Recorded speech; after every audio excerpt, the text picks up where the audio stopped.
একদিন এক জঙ্গলে একটি বাঘ থাকত।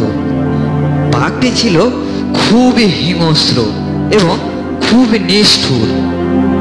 বাঘটি অন্যায়ভাবে জঙ্গলের সকল নিরীহ জীবজন্তুগুলোকে ইচ্ছা মতো ধরে খেয়ে ফেলত।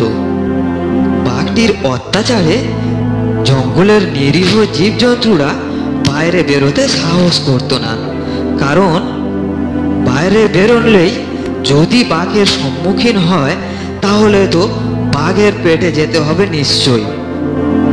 এই কারণে তারা নিজেদের খাবারও ঠিক মতো জোগাড় করতে পারত না।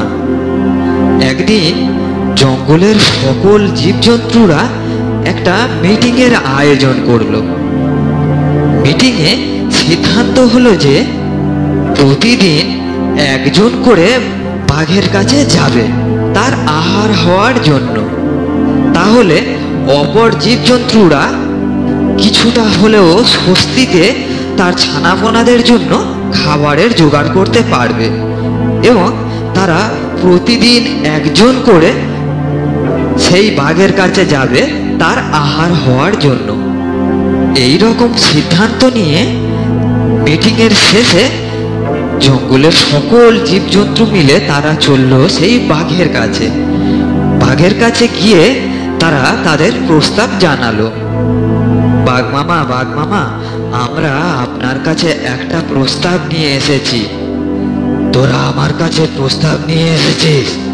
হ্যালো, তাহলে কি প্রস্তাব বল দেখি, শুনে ফেলি। বাঘ মামা, আপনি যেহেতু জঙ্গলের রাজা, তাহলে আপনার সেবা করাই আমাদের ধর্ম। আর আপনি প্রতিদিন অনেক কষ্ট করে শিকার ধরেন, অনেক ছোটাছুটি করতে হয়, অনেক কষ্ট করতে হয়। সেই কারণে আমরা জঙ্গলের সকল জীবজন্তুরা সিদ্ধান্ত নিয়েছি যে আমরা প্রতিদিন আপনার কাছে আসবো একজন একজন করে আপনার আহার হতে। তাহলে আপনাকে কষ্ট করে আর জঙ্গলে ছোটাছুটি করে শিকার ধরতে হবে না, আপনি আপনার বাসাতেই বসে খাবার পেয়ে যাবেন। তবে একটা শর্ত আছে বাঘ মামা। হ্যালো, আবার শর্ত?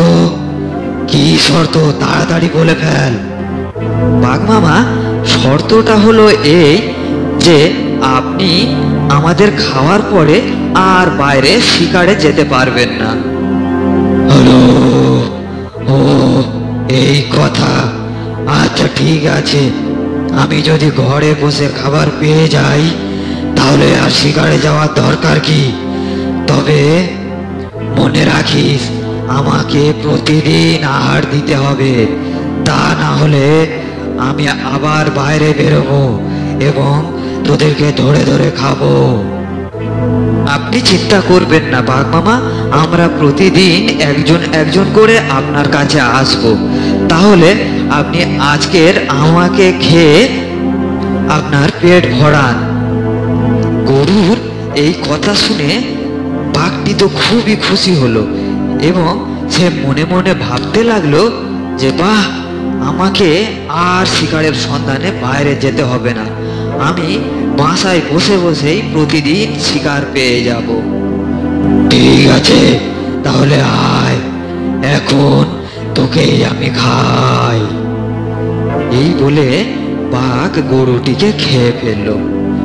এইভাবে প্রতিদিন জঙ্গল থেকে একজন একজন করে জীব আসে সেই বাঘটির আহার হতে।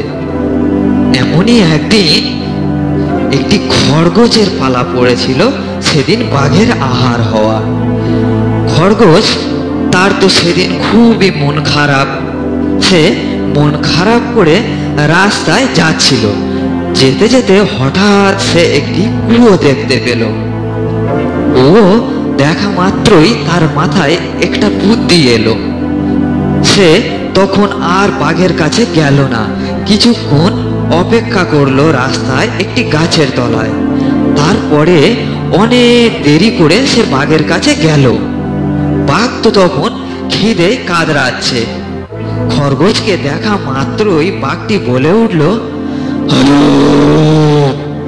হ্যালো, আরে তোর যে আজকে আসতে এত দেরি হলো, আমার তো খুব জোর খিদে পেয়েছে, তোর এত আসতে দেরি হলো কেন? আগে বাঘ মামা, আমি তো ঠিক সময় মতো আপনার কাছে আসছিলাম। হঠাৎ রাস্তায় দেখতে পেলাম একটা বাঘ, সে আমাকে খেতে চাইছিল।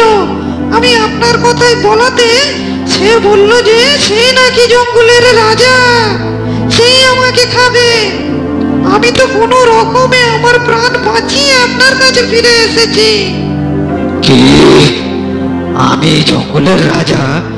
আবার কে আছে রে যে জঙ্গলের রাজা? চল তো দেখি এখনই। এই বলে বাঘ খরগোশটিকে নিয়ে বেরিয়ে পড়লো সেই অপর বাঘের সন্ধানে।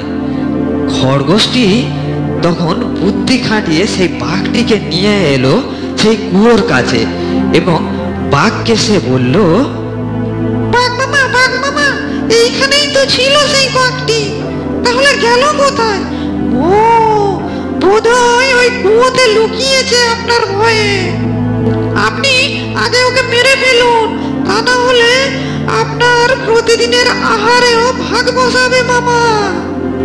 তখন বাঘটি সেই কুয়োর দিকে যেই তাকালো, অমনি দেখতে পেল নিজের ছবি। নিজের ছবি দেখতে পাওয়া মাত্র বাঘটি ভাবলো যে অপর একটি বাঘ। তৎক্ষণাৎ সে তাকে আক্রমণ করলো এবং কুয়োতে ঝাঁপ দিল।